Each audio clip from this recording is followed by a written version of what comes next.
bagong fashion collection si Madonna. Yan ang Material Girl, isang affordable juniors clothing line.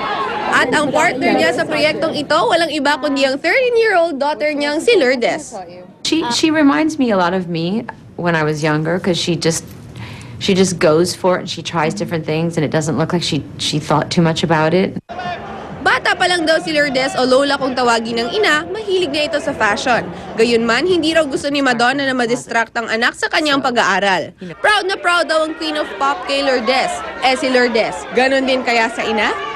I'm pretty proud, yeah. I think she's done a really good job because she's been stressed. Tampok sa Material Girl Collection ang mga pantalon, sapatos at accessories.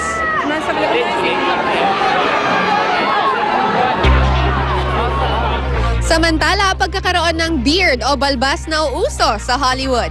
Kabilang na riyan si Brokeback Mountain star Jake Gyllenhaal, gayon din si Oscar's Best Supporting Actor Jeff Bridges. At si Johnny Depp din kasama ang balbas sa formang inirampa sa premiere ng Alice in Wonderland sa London. Kapansin-pansin naman ang pagpapatubo ng balbas ni Brad Pitt. Gayon din ni George Clooney na aminadong matatalo daw siya kay Brad kung may award para sa Best Beard in Hollywood. Mas gamay na raw kasi ni Brad ang pagkakaroon ng balbas dahil mas matagal na siyang meron nito. Burglary and firearms charges laban kay Men in Black Rip Torn diringgin ngayon sa Connecticut. January 29 nang mahuli ang aktor. Inakusahan ng aktor ng panloloob sa isang bangko dala-dala ang isang baril. Ang akala daw kasi ng aktor ay bahay niya ito.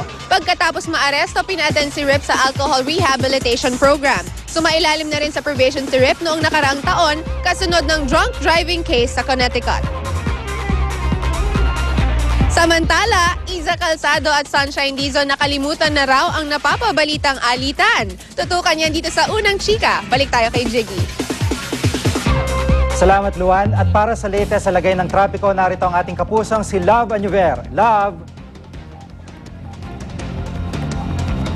Maraming salamat, Jiggy. Sa mga oras na ito, medyo na isagilid na or nalagay na sa gilid yung kaninang aksidenteng nangyari ng involve ay isang closed van at medyo nakakadiretso na ngayon kasi nagkaroon ng pag-build up kanina doon sa southbound lane.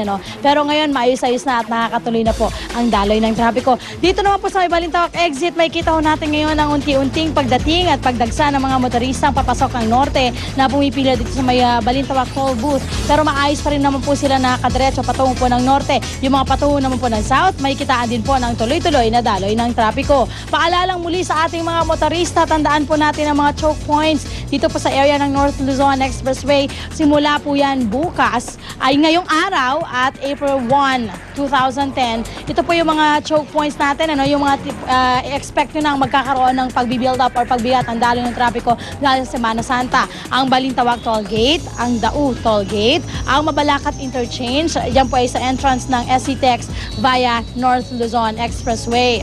Ang North Luzon Expressway southbound lane naman sa April 4, 2010, ito naman po yung expect natin pwedeng magkaroon po ng build-up ang Mabalacat Interchange sa entrance po ng SCTEX via North Luzon Expressway, ang Dau Toll Gate at ang Balintawak Toll Gate. Mula naman po dyan, tunguhin po natin ang Philcoa. Silipin natin ang daloy ng trapiko ng Philcoa via 3G. May kitaan din pa rin ho ng tuloy-tuloy na daloy ng trapiko. Yung pong nasa kaliwa ay patungo ng Fairview at yung nasa kanan naman, actually yung nasa kaliwa yan ay patungo ng Quezon City Circle at yung kanan ay patungo po ng Fairview at makikitaan ho natin ng tuloy-tuloy pa rin pong daloy ng trapiko. Sa may EDSA Kamuning flyover, ito po ang daloy ng trapiko ng EDSA Kamuning. Makikita ho natin ang tuloy-tuloy pa rin pong magkabilang lane. Although pagdating ho ng EDSA Cubao, doon lang ho nagkakaroon ng pagbigat ng daloy ng trapiko, lalo ng kanang bahaging lane patungo po ng Southern Makati area. May konting pagbagal din pong nararanasan sa kaliwang bahagi. Dulot pa rin po yan ng mga bus terminal sa area. Sa Espanya naman, ito naman po ang daloy ng trapiko. Makikita ho natin ngayon ang magkabilang lane. Nasa kaliwa ang patungo ng Quiapo area at nasa kanan naman ang patungo ng Fairview na maayos pa rin po at tuloy-tuloy ang pagbiyahe ng ating mga motorista dyan. Sa may Baclaran ngayon po ay Baclaran Days. Silipin natin, nagkakaroon na rin ho ng pagbagal ang kaliwang bahaging lane patungo po yan ng EDSA at ang kanan naman patungo ng Coastal ay mas maayos-ayos po at mas smooth ang kanilang pagbiyahe. At yan po muna, mayroon pa tayong South Luzon. Ayan po muna ang ating update sa ating mga kalsadaan sa Metro Manila. Ako pa rin pa nag-isang Reyna ng Kalsada, Love Anuver. Balik sa iyo, Jiggy. Maraming salamat, Love Anuver.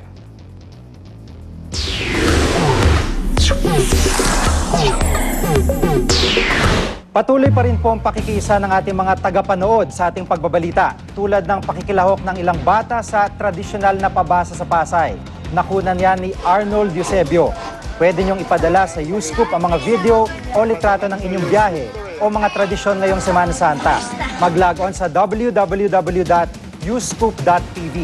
At para naman magpadala ng text o MMS, i-text ang scoop, space, message space, ang inyong pangalan at address at ipadala sa 4627. At ang hirit namin mamaya, mga pulis sa Bulacan at preso sa Bataan. Lumahok sa pabasa ngayong Semana Santa. Mag-ina sabay na nagtapos ng high school sa Zamboanga City. Hatid naman ni Monica mula sa San Fernando, Pampanga, ang mga tradisyong pang Semana Santa na malapit sa puso nating mga Pinoy. Good morning.